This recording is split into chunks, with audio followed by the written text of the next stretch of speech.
chairman wa district chairman we gombolola oba omubaka twabadde mu marathon y'emuke wenjagala okutandikirawo ulira nga banka nga nnya ziri awo zinoonya babaka beziwola kawumbi babaddewo 1 billion unsecured loan. They were there. Yes. Because they assured nti ono mbaka ajja kusasula. Yeah. Nze oba mubaka wa Nuupu oba wenaalemu nga yali presenting a constituency yange mwembeera tebinkwatako.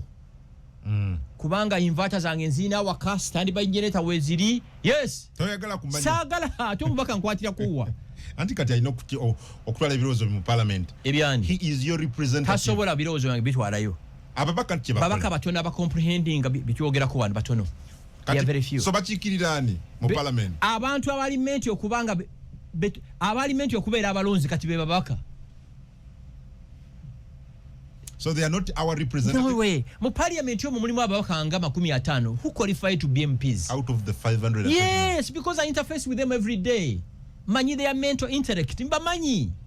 Honorable member of parliament. Eyo title. Kubana omusajja atawerera baana bamuyita omwami. Ekintu ekyasinze obwangu ku nsi kuno bitibwa kwe kufunyisa omukazi olubuto. Any fool, any idiot can do that. Can make. Era agasajja gano gafeke master ogalaba ngaga aba baana bava mu ntumbwe zange kiki wakola ekyenjawulo okusumulula zipu. Anti abaya va mu ntumbwe ze. Kiki yakola ennyo. Ye yakola zino misery zikuba Irani oba zikuba Israel. So sicha amanyo ganti. Sicha todanga nawo n'ogamba mbuno ndiwa bava mu ntumbwe zange ekikufuula omusajja buvunaanyizibwa. Simanyi yakola kye kyamaanyi. Ekyamaanyi ennyo eki wakola kye kyamaanyi. Ekikufuula omusajja mukazi wa afunye olubuto. Omwenkale jinze ogenda continent ensambya na mirembo balubaga oba mulago. Omwenkale jinze okunywa local herbs. Omulabiridde. Azadde omwana mukuzizza abaana. Weredde. Kyekiku ate n'okuwerera byanjawulo okuwa school fees n'okugendangayo ku ssomero ly'omwana abasomesa bakumanye. Waliwo omusomesa yangamba nti waliwo abaana abasoma from P1 paka P7 nga tebategedde bazadde baabwe balaba driver ba dropping abaana. You get it? Toyina right ye wana. You don't toyina. Oyo mwana wange bwoya. Yava mu ntumbwe zange. Toyina. Okay, yasumulula zipu kyokka. Yes, kyate ne bizipu bino ebiwale by'omu kiyembe, ebiwale ebyo. Ne byandawe ebya purple. Naba Nigeria. Taking over. Nigerian music ne South African music. Fetuli kuchi. Muli loko. Nga tulina bayimbi abaka muli loko bati mwagala kiwulira mukimanye muli loko nyimba za mwewaze bakube Germany. Tino nvuga bomita Joshua Barak. One of the best. Oyo muwulira mbu wamanyi nnyo n'ennyimba ze sizimanyi. Nyimba tozimanyi. Sizimanyi sijja kulimba. Joshua Barak mpulira nti wamanyi naye amapiano gatekinzo ate mujjuke newe twakulira. Ngere ennyimba tuwuliza za Brenda Fassie aba South Africa. Bachakachaka abo. Ontegedde? Yeah. Kati ze nyimbo ziwulira bazikuba mu mmezo omuntu n'agwa eddalu. Bwe bazanya abantu nga basituka. Ate kankubulire. Obwavu bukabwe wekka. Mu Uganda muna abantu balina ssente. Kungu abantu balina ssente mu ggwanga lino. Abantu beeyagala okuva Monday paka Monday. Bakuba muziki. Mwelo kakasa nti mu Uganda muna abantu balina ssente. Tambula mu Kampala muno ekiro. Olabe buli bbaala. Ekubyeko. Ate ne bwogenda in the outskirts of Kampala ne bwogenda ate mu byalo. Nali engoma nali shokuteeka wungezi ng'abantu bagula zi black label. Engoma. Olumu twali mutukuleeyo mu bino ebintu bya President Museveni tutambula. Tulina akabaala ke twagwako nga zijjaka Daniels zi black label. Abantu nga beeyagala. Obwavu bwo bukuluma wekka sirika. Abaweka. Joshua Barak goba. Ninga cement aluyimba muki na Uganda. Ngato cement aluyimba mu Uganda. Yoyo Joshua Barak. Ane abeerawa. Wano nenga nebwero abeerayo. No. I can assure you. Ndonga ina kubanga baji masteringa either UK. Bine bya moyingira mu studio kusawa nya ku mulano ufulumya oluyimba. Aizo kwanga bera Uganda. Nenga music we ali mastered by. Oluyimba ndeko luwulira. Mbadde nduwulira. Nenga tumenti mwana waffe wawano. Kati sija. So you appreciate that we have good music? Zebulijjo simanyi bafana.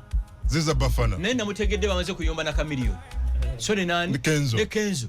Bulijjo erinnya ndiwulira bafana. Nenga simanyi bwafaanana. Really? Yes. Togoberera baana baffe bawano. Ndayiranga ntya Mungu nga mpulira ziza bafana. erinnya naye nga simanyi bwakola ki bwafaanana kwegamba owulira eluyimba n'erinnya naye ng'omuntu omumanyi. Yes, kati nkusesaaki Nubiyaniri namumanya tuli ne Kyagulanyi ng'anoonya kalulu ka Abubakar kwe kumutegeera nti y'oyo Nubiyaniri. Yes, kwanza siri muntu w'ebyo bintu kitege ndayira nga ntya Mungu bafana namutegedde nga balwanagana ne Kenzo nno muyibi wa maanyi nno babadde ebbanga lyonna Nolwasese okitegeera ndowooza ozi nga tetunatandika kkiriza akasemba nkulagira eddala ono egeni Joshua Barakizlet yoyo kati tulina abaana wajja okukakasiza nti mukikubye nga mutandise okuba stadium za Europe ezo. Joshua abadde akuba by the akuba yeka at least so far mu Uganda tumina akuba ngamba nategeka concert yeka. Yes. Obanga ali ne babana boy. Gali yeka. That's amazing. Yeah, he's good and he has been organizing these events mu Bulaya. Manager bebe bani. Semanyi. Find out. Si chango kubanga akuba yezo gundi nga manager we Uganda. Tuli loko. Naba Nigeria laba yagenzi naba penetrating amu enyi. Eyo izo kwesanga ba Nigeria beba managers be. It's possible. I will have to find out. Aba Nigeria ba ina that global mind. Fetuli bubi nnyo wano mu Uganda bwe. Very local and everything. Everything here is substandard. Ate teri kintu kibinga kumanya birungi notabifuna. Njagala ondage wano mukolo nti gubadde ku level yansi yonna. Event. Ngachi tugeze. Kumbulire. They are not so many. Jemubera ku official mukolo gwe gwanga mizina givaako. Nigivaako mu wakati mukolo President sagenda kulayira nga 12 ojja balabanga basiiga amakubo nga 11 nenga president alayira 12 as if kigenda bagwa ko chali badenga tuli ready now set ready to go.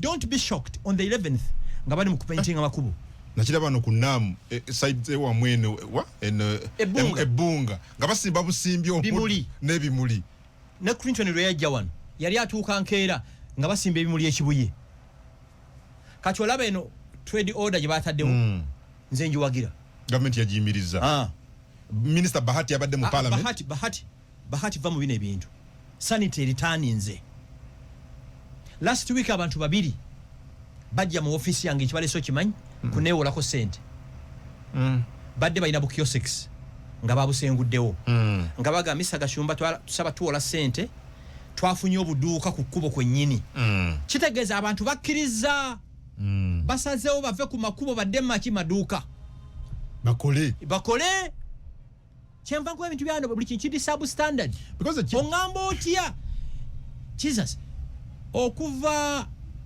ekabalagala paka munyonyo nga ku pavement kwonna ekawungeezi batunirako ngoye ngatto muwogo na biki kati KCCA eziza sanity in the city n'ebibuga ebituliranye kati mugamba mbu mugirivasinze government ya suspendings enteekateeka yonna kino kiveemu bannayuganda bamaze okukkiriza nti mumanyi yes tubadde tukikola ne this is the right thing to do okitegeera so it was self-defeating government yenyini ate okuvaayo neeyimiriza because we are wondering kye kigenda okudda kubanga ekibuuzo kiri nti be bajje ku kkubo si bannayuganda ffe tuli bannayuganda we are Ugandans. We want a better city. We want a better country. Niyaga nyabo nova entebe ku kisaawe. Noyite ekibuye. Kano kalengo ka muwogo. Kano ka mayuni. Kano ka nyanya. Wano waliwo tadoba. Ona si kamputa. Ono enkejje. Ebyennyanja ebikalu. Mukuba liyingira ekibuga. Living room. KCCA ekoze omulimu omutuufu. Eziza sanity in the city. Kati mugamba mbu ate kati indirect you are telling them babikomyewo era wano ne yandabye nga mbyogera ku TV jo nankubirisa nga katudde abadde ayina emidaala gye gya chapati nyini bwadde oyogerako ali kansangaawo nanga akungu mubikonyeeko Bahati oli mukwano gwange okimanyi lino eggwanga si lyammwe lyaffe ffenna. We need a city where we can live in sanity. Okitegeera position ya government Bahati bambi ayogedde government kyasazeewo era ne yeeto ani akugamba nti government buli kyekola kiba kituufu. Government esobola okubeera misled nekola ekintu mu bukyamu abantu mubajje ku makubo buli omakkiriza afunye waakolera awatuufu awali gazetted ontegera ndowooza kati ate mugamba mbwa badde because tekitegeeza wakati tuyimiriza teri kuddamu kujja bantu ku nguudo bukioskisi buyimba mu mobile money you're telling them return them olaba okuva ebbunga ku soya okutambula otuuke kawuku ekawungezi nga tolina wotambuliza bigere akawungezi zino wokowe zonna nga butali ndero kulaba ng'ovudde kansanga ng'odde eri bwoti mayi yawonna kyemba nkugambye everything is substandard ebimu tusirika busirisi ng'olumu ojja kunyiiza abamu ne everything naye twalirwedde okukola ebikwekweto bino. Yes, why not?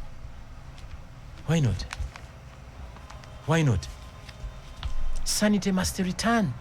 Fridge awake uwo otekamu chupa ya parafini ngoterekamu amafuta tulina ebifo tuteekamu parafini sibe kiri nensi bwetuuka nga muteeka sigiri mu korido nga mumufumbira mwesabire mu korido so kesisi ekoze omulimu ate ekirala kibadde kifuuse country wide badde bakikola country wide mu buli town council mu buli municipality. Yes, abantu nga bazze mu maduuka mwe balina okukolera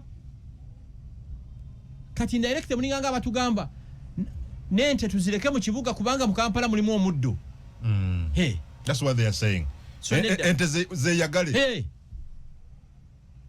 bwe mba njagala okugenda okunywa amafuta via gazetted petrol stations where I can go tonywa buli wosanze kati bwe kigenda bwe kityo omuntu agenda teeka ekidomola kye ky'amafuta petro nga gatundira ku kkubo ate nga teri mukwata kubanga gavumenti ekoze kye bakkiriza nze kinneewuunyisa okuba eggwanga lino mulirabanga eritagenda kubeerawo tomorrow.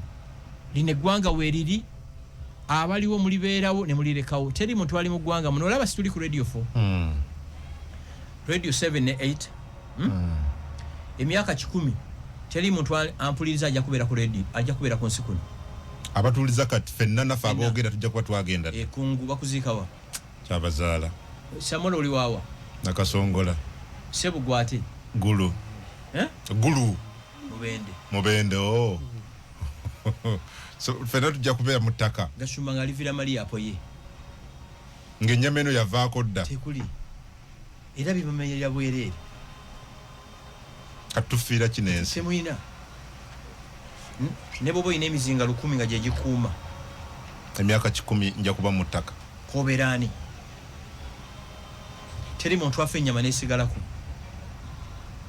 teri muntu afa n'atawunya akasusu kange kajja kuba kagenda ng'owedde antidde bonna bolaba balwanira amataka kakati olaba ettaka lyoyagala ennyo kakati nina kati teryali lyange wajja kubeerawo nga yalitwala nange nali natwala sinze natandika nalyo abaali nalyo bagenda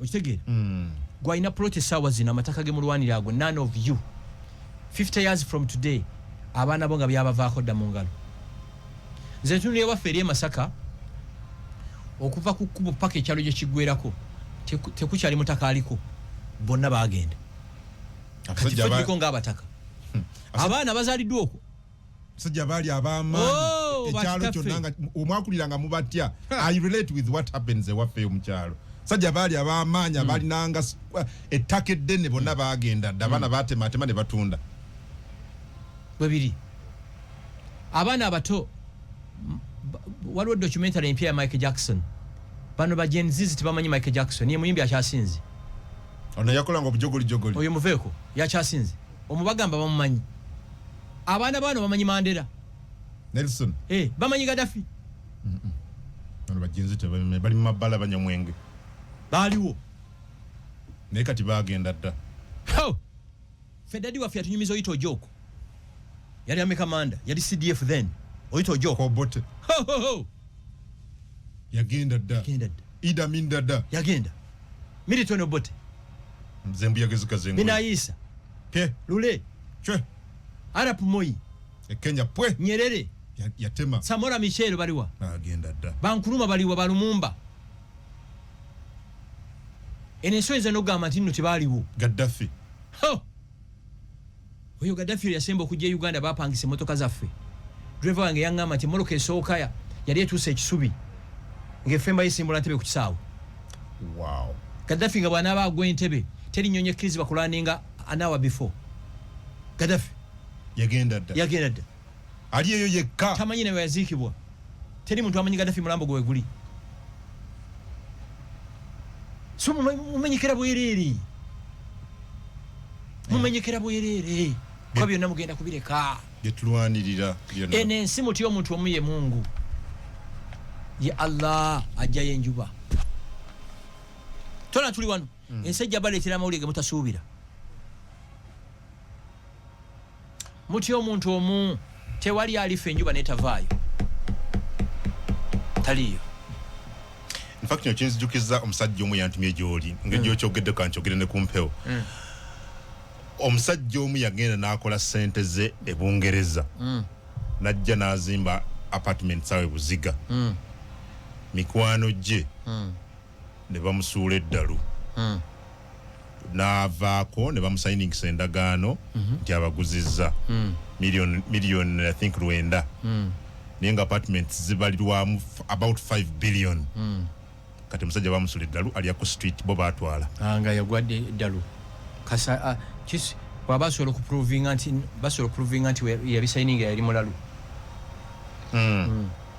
mwali mu kibuga muno mwali mulalu awedde emirimu atambula mu kibuga olina bukakafu ki nti yabiina documents weziri zonna era bazimpadde tugambire ku mwami Gashumba mikwano gye bo balina documents zonna property nga yaabwe buli kimu everything nyobeera okya n'obugagga ng'obwo nga tolina defense zo mechanism zo defense kati nze osobola okundoga ebibalo gw'abantu waali wano mulalu ze bandogaloga bakoowa n'amatalo waliwo yali andoze ettalo ate lyakuba ye mu kifuba bwe tu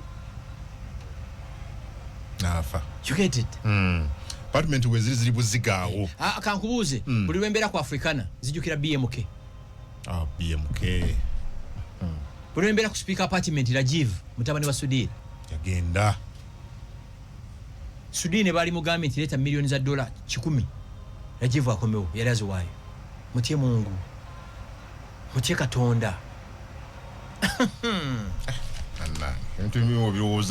sometimes BMK nze buli ngenda ku Africana amba BMK yagenda kyova olaba bw'oba osobola okunywa kawayini kanywe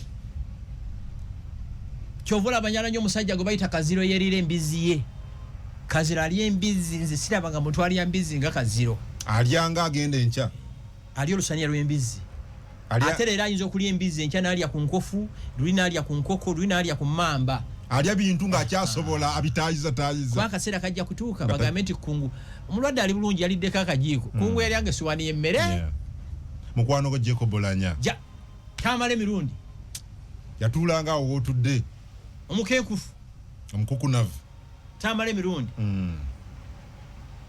Polo Kechi Lion of Somalia Lion of Mogadishu obawulira mukwano gwange Bishop Kagwa Kizito Luwanga babona by the way nze okuyita mu simu zange neŋŋamba simu zino tewakyali azikwata omubaka Helen Nakimuli bambi wiiki ewedde yawedde Sagirinya Jacob Bolanya nagenda ngewe ne tunyumya musajja yali mugezi oli yagenda Lwejema ku Banyarwanda teri muntu atamanyi Lwejema yagenda otegedde Mobutu Sese Seko kukuwaza banga ono gwogamba abatamumanyi oyo yeka mukweno mukuwa wano Mobutu Sese Seko kukuwaza banga li president wa gwanga lyako ono gwogamba mwami Gashumba moi Mobutu Sese Seko Kukungbendu Wazabanga, élu président du mouvement populaire de la Révolution et de droit président de la République, je jure d'observer la Constitution et les lois de la République du Zaïre. Ate Idi Amin dada. Oh no, Idi Amin dada. Banange abali ku TikTok mutuli minding eyo kumanya g'abantu. Uno dada. I want you to see that everybody must be checked his poll tax for about 3 or 5 years. And if he's found to be spy, his case is firing squad.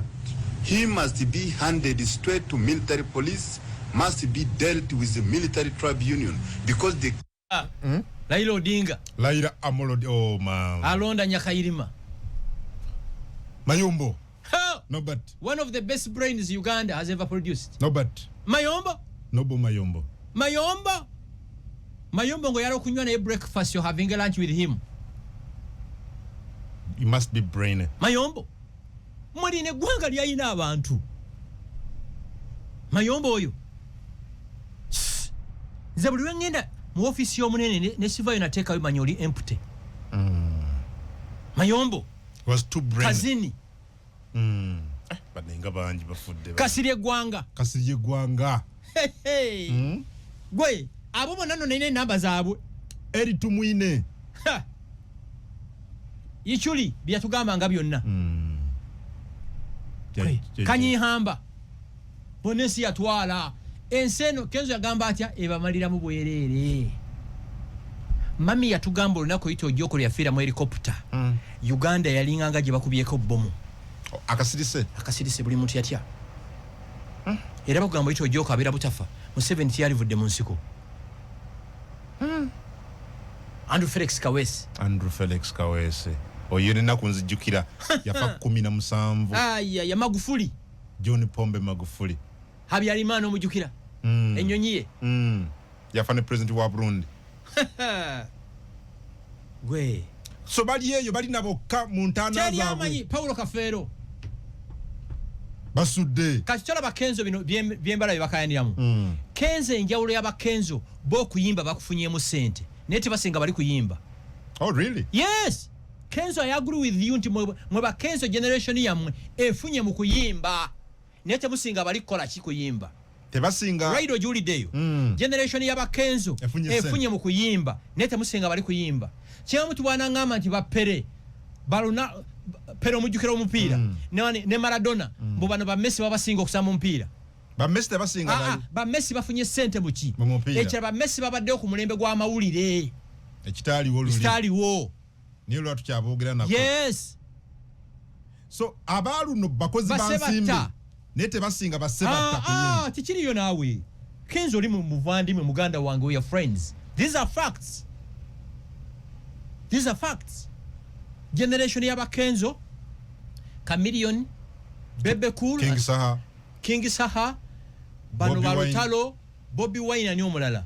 Ba Juliana, ba Spice Diana, Baragadi bani abalala. Bebu. Abali kokati. Ba Winnie Nwaji. Bo ekitone kyabe bakifunyemu sente neti basinga bali kuyimba. Kisoboka kiti lwaki byaluno I don't know generation eziriko kubanga simu kuyimba kokka but ne mukapiira ne mu mirimu gya bulijjo. Ense kyuse. Abantu abedde kyabwe kyalinga kya quality mutindo. Kati okimanyi nti nekati busambya ko kuyitawo. Omanyi ba TikTokers obalaba bana ababeera ku mikolo. Abana bafuna babasasula mitwala 5 mitwala 2 okubeera ku mukolo. The influencers are. Yes. Ense kyuse. You get it? So generation yaba Sebatta Kibijjugiri Kafero basudde fire bongole lutaya. Kati kumwa abayimbi abali Uganda njagala omuyimbi omu asobola tewali muyimbi mu Uganda ina quota ya fire bongole lutaya mukuyimba. Really? Taliyo. Really? Taliyo mumbulire. Abaliko kati mumbulire. Bazukuka bafire bongole lutaya. Zukuka. Genda jali oleko uli endongo. Tewali atano kusasaki quota ngaba amanyi bano betulina. Bamanyi ngana mwa bakazi babalimba muri bamanyi ngakuba muri bamanyi.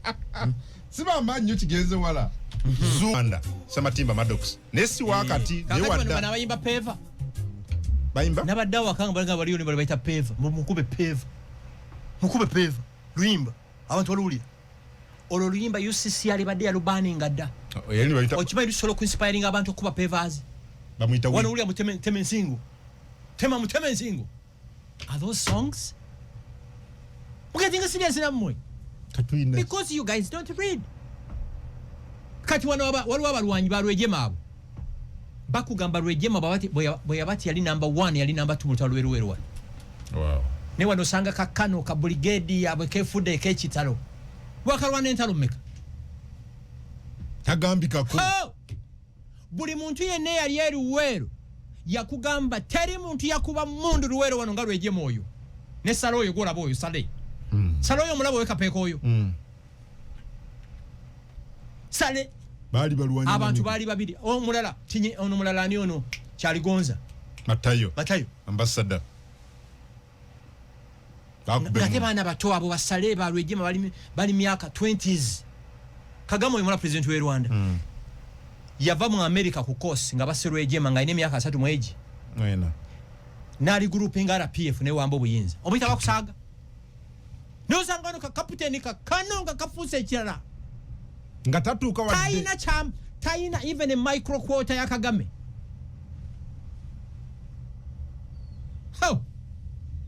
Kati mulwanyisa na GPS ne basale basomanga ku lupapula omugga guno tugutuukako tutya guno tugutuukako tutya tuyita wali kati Museveni oyinza omuzanyirako late 30s na forming a rebel group ne wambo buyinza Yoweri Museveni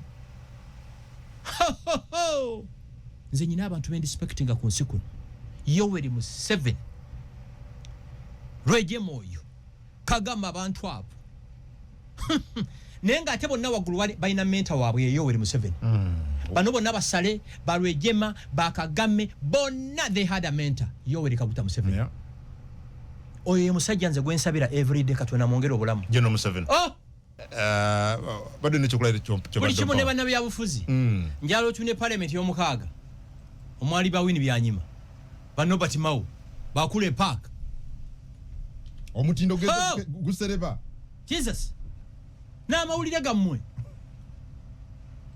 waberanga ekawungezi nolaba NTV akawungezi nogachi ekyo Franka Walusimbi Farida Nakazibwe nakusomera eggulire nogamba omwana bampeyo kaachaya kalimu entangawuzi. There is a problem. A serious one. Ate kusesaji kati fa babimanyi obeera ofa kubanga ekirungi okikola ki okimanyi aba basajja ba Kafeero yayimba ngo luyimbe dakika 12 katazze mu kigambo nemo muina semanya kube peva kata semanya kati kateme teme nsingo nze kashumba nengena muteme nsingo naye bange ku information do you see so luyimba kitufu ya luga ya lubani nzo that song lubinyo lu inspiring mukubeti sebo nga mbakutene peva bamita we go so ulira amanya ulira dinosaur we go so nonya yo luyimba lumu olwaseba dinosaur we go so tobikuba ngenda kufuluma wana tobikuba ngenda fuluma ne yusi ya lubani so bladuzanya batuganje fena yakala zanyo oluyimba na seba aba basajja basabata uno seba takazanye ko lumu nalwe uba lwembanzanya ba okay wali ulu Kafeero yo mumanyi by Friday nga abantu bakyayagala diwulira ngaluweddeko bwe kiri ennaku zino kizibu sanga oluyimba wano hit nemala omwaka nga hit lulinga tukyagenda mu governor nga tukyarominga mu Kampala twagendangayo n'abawala abali 30 years bikyebyo 25 nenga bagala oldies night walo brother wamita rota yabeeranga mu governor omonga akuba oldies night nenga abana baganzi n'ennyimba bulijjo zibeerawo wow akubanka dezo ninga abantu zebawuliriza ate bino ebyalu nebi it's just flowing hey mwe it's just flowing wano waliwo abantu batunyumiza nti President Museveni oyo ngaali mu nsiko by the way ate zino stories embawa sizijja ku Google nzijja ku bantu abali eruweero nti oyito joko oyo yakubako NRA n'agifulumya Luweero oyito joko ne baddukira Rwenzori region wow General Museveni n'agenda Sweden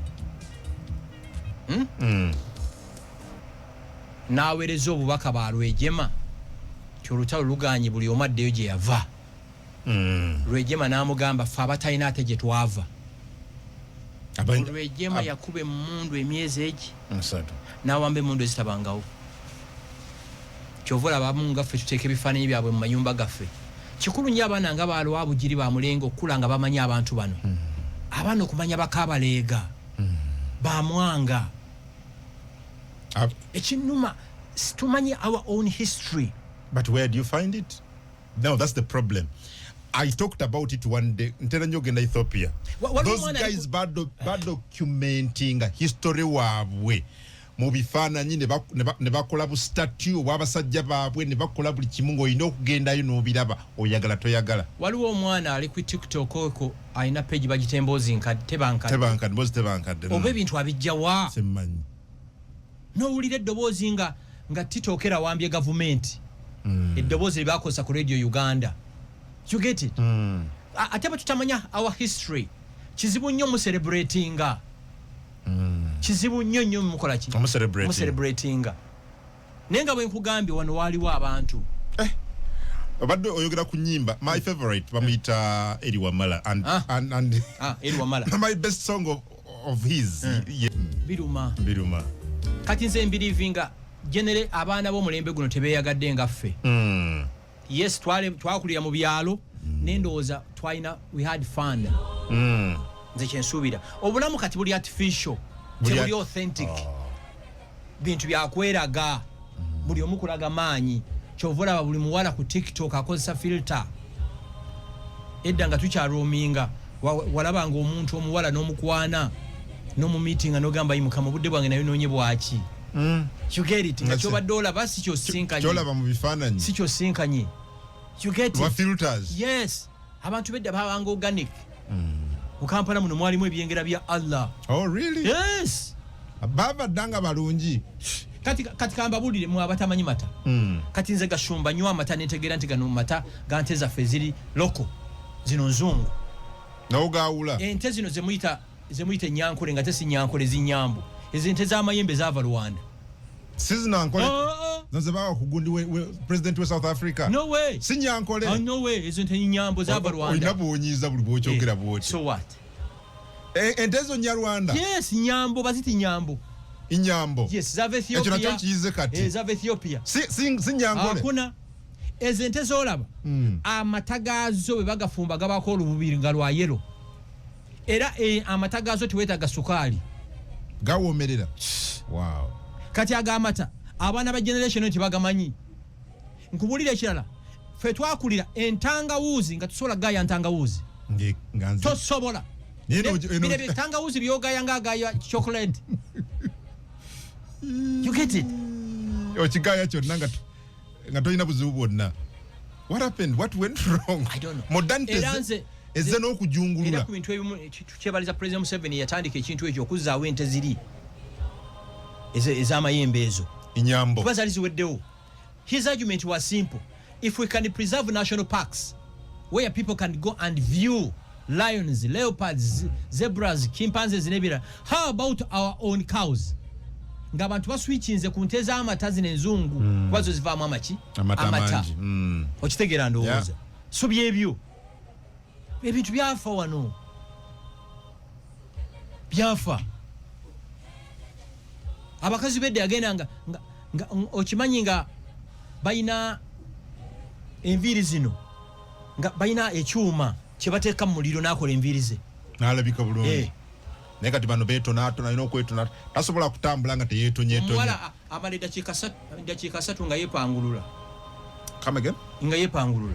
Ulira buno obukowekoowe yataddeko buteeko ako n'akawummuza. Lipstick n'agiwummuza. Earrings n'asuula wali. Ebiviiri kino kya purple, kino kya pink, kino kya orange. Kwepangula si kinene. Amala eddakiika nga yeepangulula ajjako obuntu bwe yeetaddeddeko. Engoye kati jjukira waliwo ne baana basiba embuto. Ne luyiika. Ayambala ekintu bw'ati n'alusiba bw'ati. Waliwo n'abambala akabiina. Waliwo n'abambala akabiina tobamanyi. N'ayambala ng'akambadde bwambazi ne kakoma eri. Kati oyo bw'osanga yeetonyeetonye. Njagalaga bweri. Bintu bifu byonna. Kati watuka okweyambula yoyambala eddakiika 3. Kati abo abakazi tasobola kukkiriza nti onaabe naye mu kinaabiro. Kubanga eddakiika 5 yeepangulula. 45 minutes. Okwepangula is so funny. Ate ngambe ki? Yeepangulula. Enviiri obukowekoowe. Lipstick. Abamu osanga ne pini ku lulimi. Ne wano ku kundi. tomulaba nka ine amuyaya agambye wano kwetema spare tomulaba nka ina pini wano kukundi go mulaba anti kadi nze mbatero balaba wali wano yokukundi wali wano munyindo wali jibateeka wano oli ateeka wano kankulage pini wezibeera oli ateeka wano munyinde mnateka mpini ne onateka mpini ne wano nateka mupini ne wano kubisige wali pini zebayisa wano webati nayambusa obato jiraba nko nayambusa wano pini ne wano nayambusa ne wano then najja ne wano kumimwa wano lip allowance nateka mpini ne wano mukalevu nateka mupini kumani nateka ku pini nga mukaaga naberanga atambula nazo ne wano kumukundi nateka ko pini ne kukabina nateka ko pini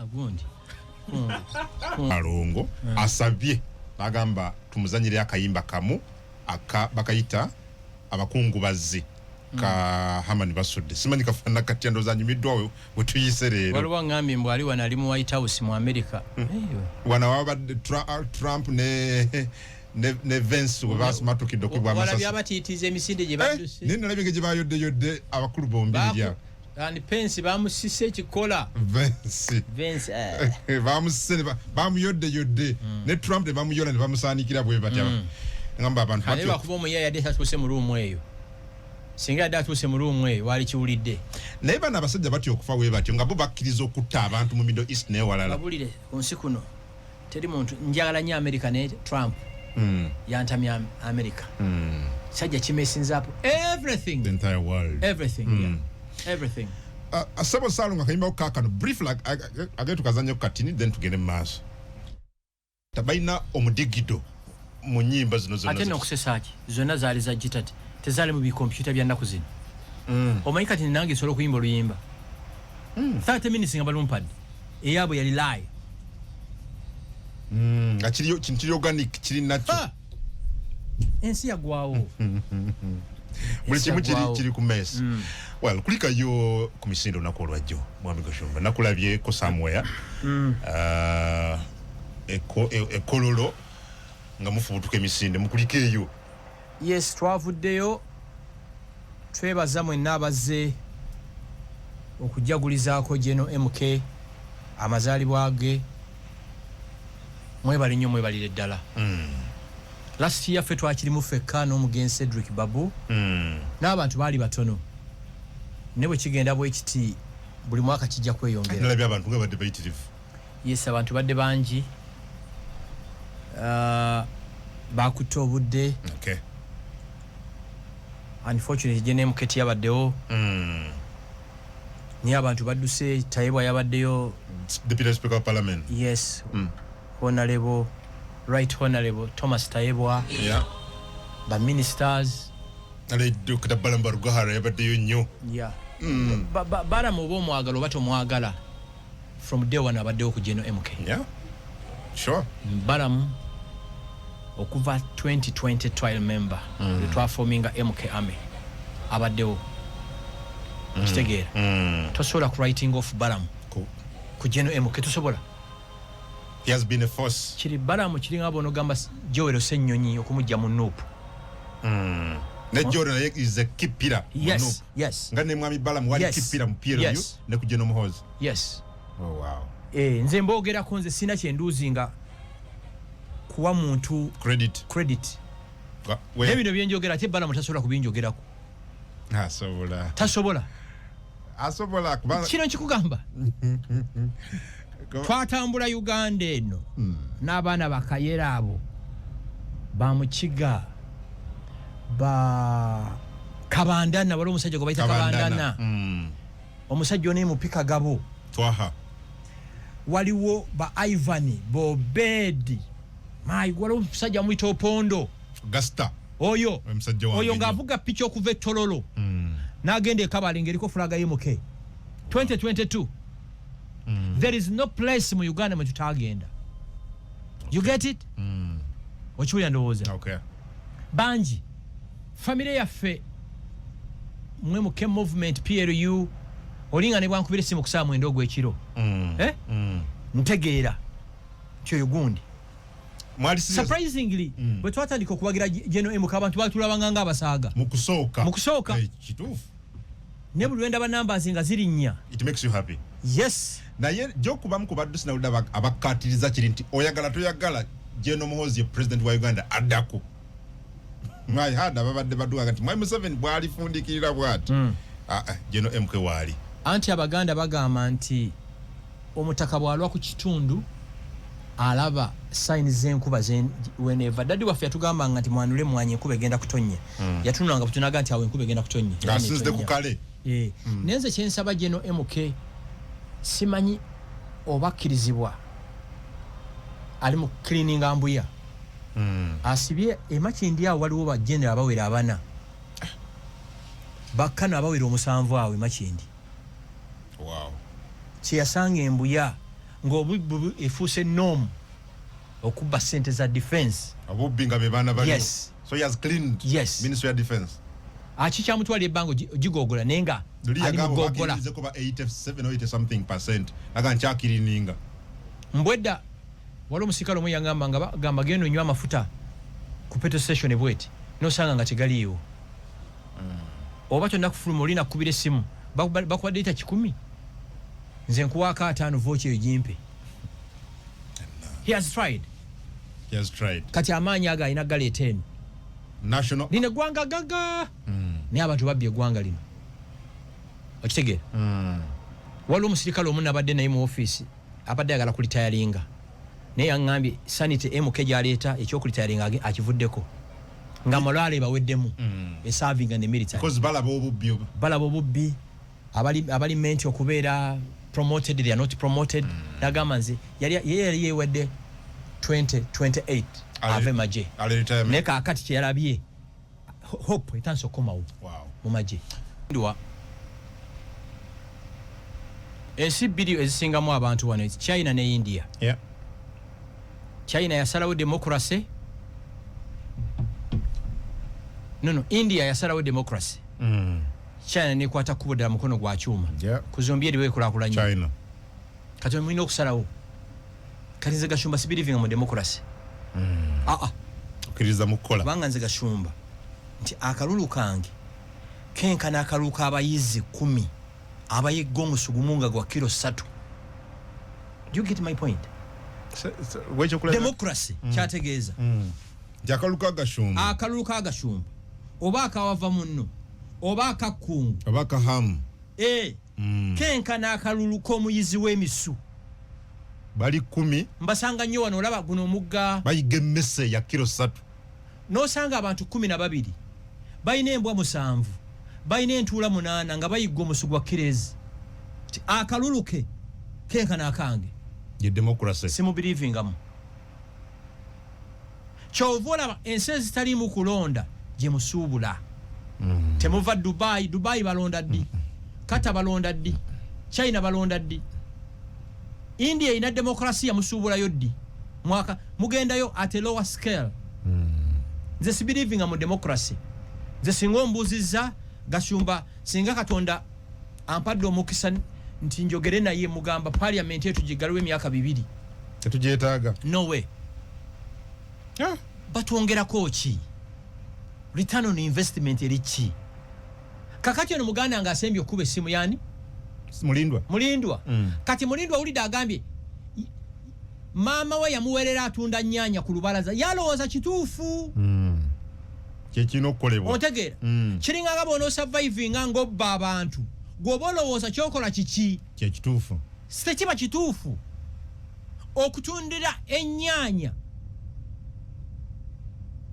ku kkubo gwozifunamu nekiba kikyamu waliwo akatale ng'enaakulabye ng'ekibuye ng'enakawa nga Mowino ng'enakasero those areas are gazetted nti bwe mbanja agala okugula ennyaanya entangawuzi gye nkola ki gyendaga bwe mbanja ala amafuta ngenda ku Starbucks, Shell, Total oba petrol station endala bwe mbanja agala ebintu bya stationery ngenda ku NASA bwe mbanja agala ebintu bya moloke zikozeeko ngende wa kisekka mu maduuka obifuna ne akaseera bwe katuuka nti kungu atadde garaji ye kukubo kakize ku kiri ebintu bino bibeerawo nga gavumenti eriwa abamu ne baba ne license okola tunulira omwami ono akubye essimu akugamba ye akuze maama we atundira ennyaanya kuki ku veranda yamanyi kituufu kuba kyakuzaalaba kyakuzaakola ki kyakuzaalaba but it's wrong It's wrong. Ate so abantu successful bebakulanga balaba ebintu ebikyamu babi celebratinga. Ogenda okulowooza kitereza nga kati waliwo bempulidde mbuno crime yeyongedde. Yes, okweyongera. Police must fight that crime. I can assure you. Bannayuganda ffenna bwe tuwagira ekintu kino ne kimala omwaka gumu kigenda kunamalaizinga buli motategeere. Nkubulidde ababadde mu ofiisi ewange kunneewolako ssente badde balina bukiosiksi bwabwe ne babujjawo nti bafunye amaduuka mwe basobola okutundira ebintu byennyini. Okiwulira? Niye foloko kati Gashumba obuzibu tuyina gwe nawe kungu. You are not local citizens. Kati Ogata London, Nogata Paris, Nogata Dubai, Nogata Addis Ababa, Nogata Johannesburg, Nogata Washington. Kati ye muganda wange ye kibuga kye Nabweru. Nabweru na Tete. Kibuye. Era kati oyo olwana naye. Kati omuntu bwatyo bakugamba okuzimba ekizimbe than transforming mind ye. Yamanyi kiki. Kyewo omuntu omukatoliki toyinza mugamba nti obukatoliki buliko ekyamu. Tasobola kukikkiriza. Ontegedde? That's where the problem is. Okay. Ulira? Okuva emunyonyo tuuke Kajjansi olaba ekkuba eryo. Abaana ba boda kati batandise oddivugirako nga badde e Kampala. Ku sayidi kw'ovugira nga ogenda Kajjansi n'agikutunuzaamu boda. Mbalaba nange. Can you imagine? Ku sayidi lane gy'atalina kuyita gy'ayitira ddala n'agikutunuzaamu avugira no ku kyuma. Gwe weeyiiye ffene gy'oyita. Kati meaning bona omutomera nga ababoda bavaayo. Bakuyiikira. Kakati bwe tubakkiriza ne bakivuga okumala emyaka 2 nga efuuse noomu. You get it? Neri ne gwanga mulituwe bannange. Ana gwe muli siima wanajja kubeera mukono gwa kyuma. You can't tell me Entebbe International Airport ekkuba lituyingiza mu living room ya Uganda eky'e Kampala City. Ekibuye mudaala guno gwa nnyaanya, guno muwogo, guno mukene, guno semutundu, guno mpuuta, wano batunda buugi, wano taddoba, wano kasooli n'embizzi. Otegedde? Ekinadi yo kimanyi bagenda kutandika olutundirawo embugu ku kkubo. Kati yolinga agamba maama wange akuze atundira mukenaawo. Nkuze nkiraba. Government is a That's not the Uganda we dream to live in. Mwaraye, why can't Uganda government buy laptops for schools to learn from? I see Rwanda doing it successfully. Alan Naliruzira. Good morning, Adam and Frank. This is Vasco da Gama from Chiriandongo. Every Monday we tune in and listen how Gashumba views what is going on in the country. We truly appreciate him. Webali nnyo kuweereza kungu omulimu zenyo Mukama Katonda kuwe omukisa. Okay, webali muganda wange wanagamba ask Gashumba Mr. Kungu, tell Mr. Gashumba that things change accordingly and that's why counting numbers don't count again. Benjamin Aliwakiso, ask Mr. Gashumba whether he knows someone called Alien Skin. Alien Skin mumanyi. Mumanyi oyo. Mumanyi. Mr. Kungu mbuuza Gashumba alina kilo meka oba ali namba meka mu bagagga b'e Masaka. Naye tuweereze program tegedde naye mwebali kuweereza. Okay, webali nnyo tike. Kati kisooka nze siri mugagga. Neneebaza Katonda I live a good life. Okay. Kuba nabaga mu Uganda temuli bagagga balira mu ngalo. Manye oli bwagula Primo ne hali oyo mugagga. Primo ne hali. Mugagga. Wani wafu osanga gwe muyita mugagga ngalwanira bia. Atadde Bero Club magulu ge wano. Ati solusani yalwe mmere Mountain Erigoni.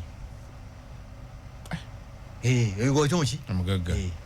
Kati ate baganda bafa balalo obeera ku mikolo gyabo go bayita omulodi nga yambadde enkofiira zino enkofiira nga ginadde yambadde bagita bateezo bas tennis caps gajambadde ye mugagga mulodi teri bakulimba teri wano. Adam Katonda atuli kumpi nnyo mwami Gashumba amanye nti ku nsi Katonda kwa sebigere ye Joseph okekyo oluza takimanye kirakimanyi.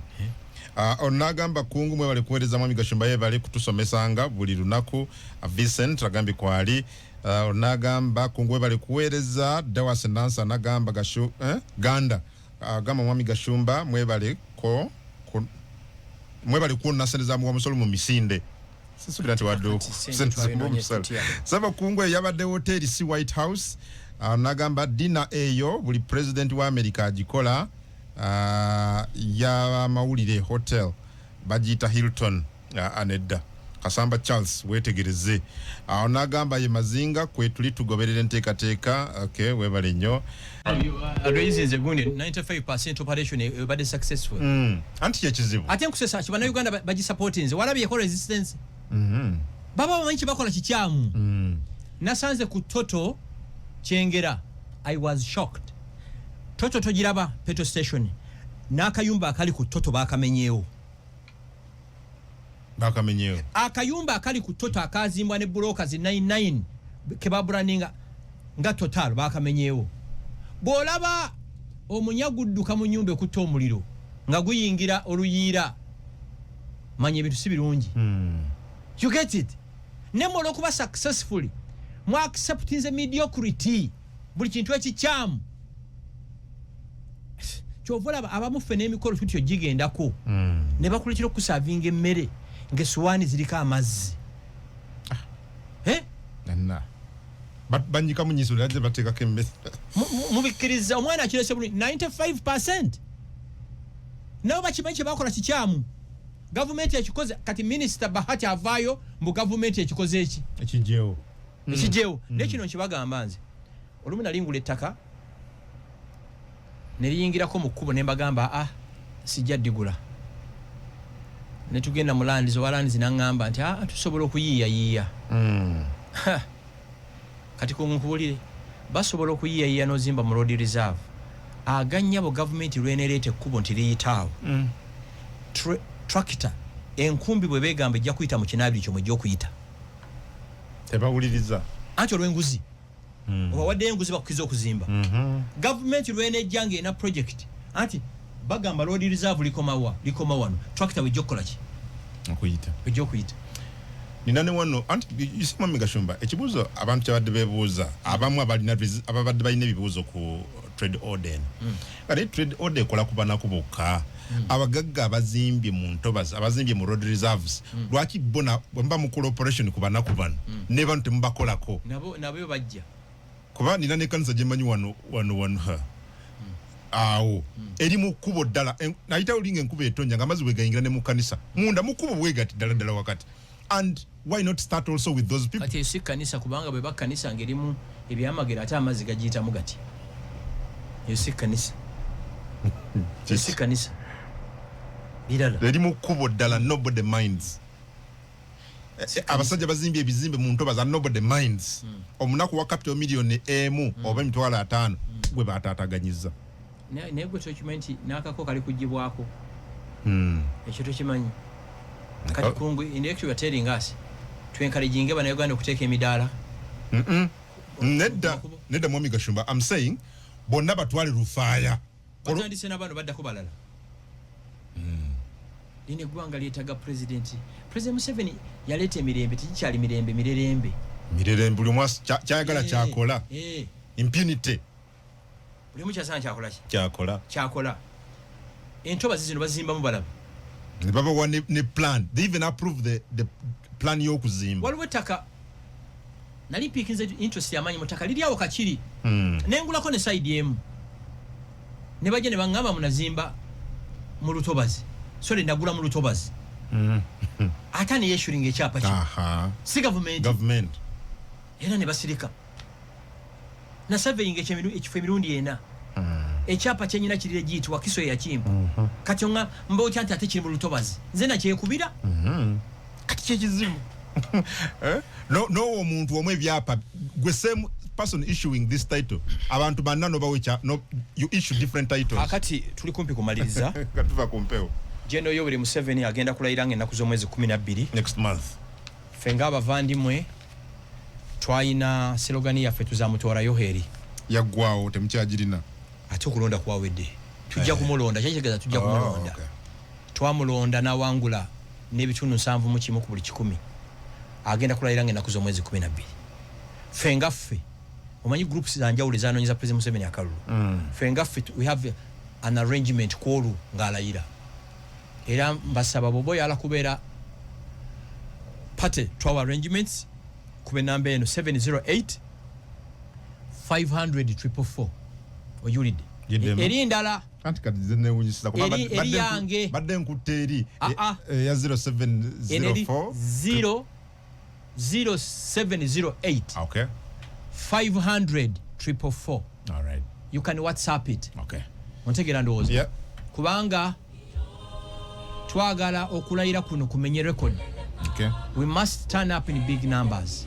okay. So mbasaba mwenna be twatambula nabo across the country kube namba eyo tulina regiment yaffe eri so special and covert tubeerewo nga Saabalwanyi alayira.